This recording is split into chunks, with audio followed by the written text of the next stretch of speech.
let's look at some analytics real quick. We're gonna go deeper into this in our next session. I'm gonna open up the call for Q&A. This is Path Analyzer, and what I'm gonna look at here is who went down my path for our Pen Club experience.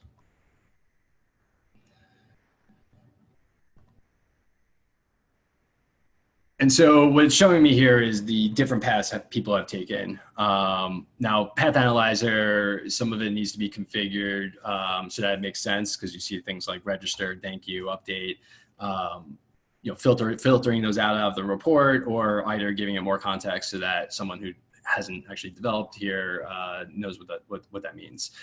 But what I can see here is that value has been created across these paths. So if you think about this at scale, when someone's getting 5 points for filling out a form, when someone's getting 5 points for filling out a form, they're collecting that value, and that value is coming against their path. So Path Analyzer is exactly what the definition is. It allows you to analyze all the different paths that someone's taking in your Sitecore implementation, and analyze where I'm getting the most value. So if value is configured, you can see, maybe your users, I'm not sure if you've ever seen the meme of like a college campus where it shows they put in the roads like a plus sign, but people start walking like an X and digging dirt into the grass. So they redid the path, because that's the whole idea of user experience, right? The users found a better path than you initially thought they were going to take. And Sitecore can give you that detail. Or if you have value configured, you can say, wow, I'm collecting more currency, my Sitecore currency here, because people are following this path over this one. So let's just automate that. Let's shift everyone into the one that's driving more conversion, more sales. And so we can see here, example of Path Analyzer.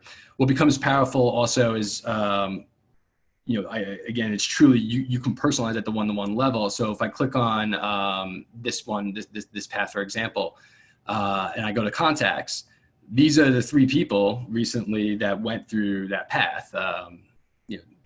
And I can see how, their lifetime visits, lifetime value, the amount of scoring they've collected over time.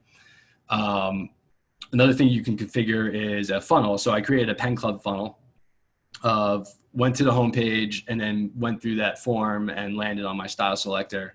And I can run that, let's just say you assume that little micro funnel across the bigger, your bigger website implementation out of this microsite. You can look at that funnel in relationship to your entire journey across the entire site to see, okay, who's actually falling into that funnel, which is essentially a hypothesis of how you assume people are going to move through your content. So Path Analyzer can be pretty cool. We'll dive into it deeper in the next one. Again, experience profile, which we looked at. This is where I'm going to start seeing a lot of my data and understanding the specific visit, the individual, their timeline with us. So you can see here, my goal was triggered over here at this last visit. The green marks the value that was being generated from the visit, the yellow being the activities in that timeline view. I can see that the user has a pattern match to interested in decision-making collection. So once you start configuring those systems, like at a one-to-one level, you can get some really powerful information. So like this is our Icreon pattern card of industry focus. Like if you've been to our website, it's giving us data on areas that you clicked on or what you are assumed interested in. But here's our Pen Club stuff. So interested in decision-making collection, and this kind of gives you a breakdown of what that looks like. Obviously the details of the contact, but if you're going to build a true CDP and you want to connect things like, here's my Salesforce data, here is my NetSuite data, here is this random application, mobile app data that we have that, and you want to connect all those things, you can surface all that details right here in the profile of experience profile. Becomes very powerful. And lastly, we'll look at just a visit detail of the last visit. This is visit 1 of 4.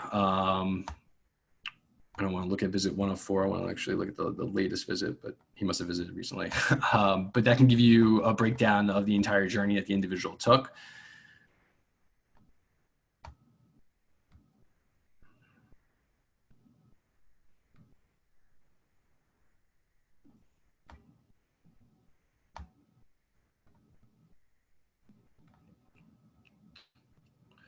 So it can tell you, what kind of traffic it came from, what kind of campaign they were part of. So this is the email that we sent out. There was no call to action on my email that gets sent out automatically because we'll figure that afterwards.